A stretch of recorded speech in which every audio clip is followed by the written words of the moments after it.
Hello friends, welcome back to the new video guys and my YouTube channel guys. Today friend we are going to talk about guys how can we turn off Find My device in our Infinix phone device. Friends, we want to off guys your Find My device setting.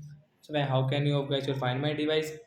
Today I will show you. I will tell you in this video guys. So before starting video, friend, first of all go and subscribe the channel guys. Click the bell icon, like the video. So friends, now let's see how can we off guys Find My device in Infinix phone device. Open your phone setting. After on phone setting, we will scroll friends. You can see this tab setting friend. We will click on guys phone security setting guys. Tap here.